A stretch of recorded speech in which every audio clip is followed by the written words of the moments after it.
ঈদ ঘনিয়ে এলে ফাঁকা হয়ে যায় ঢাকা। উৎসবের আনন্দ আত্মীয় স্বজনের সঙ্গে ভাগাভাগি করে নিতে রাজধানী ছাড়েন নারীর টানে বাড়ি ফেরা কর্মজীবী মানুষেরা। সামনে ঈদুল আজহাতে চেনা দৃশ্যের ব্যতিক্রম হবে না, তাই বলা বাহুল্য ঈদের এই ছুটির মাঝেই বাড়তি আনন্দ দিতে পারে ফুটবল। চাঁদ দেখার ওপর ভিত্তি করে ৭ কিংবা ৮ জুন পালিত হতে পারে কুরবানির ঈদ। সরকারি ছুটি থাকবে ৬ দিন। হামজা জামালদের অবশ্য ছুটির মাঝেও ব্যস্ত থাকতে হবে ফুটবল নিয়েই।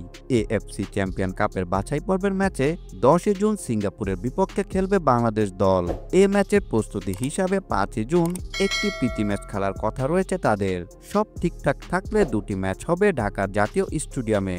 জাতীয় স্টেডিয়ামে চলছে শেষ মুহূর্তের প্রস্তুতি।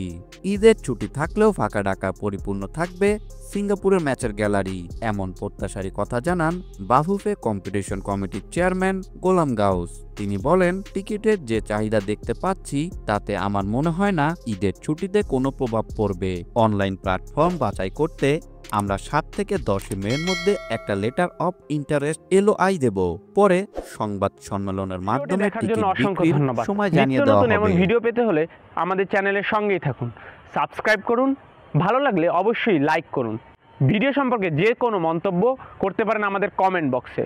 ধন্যবাদ।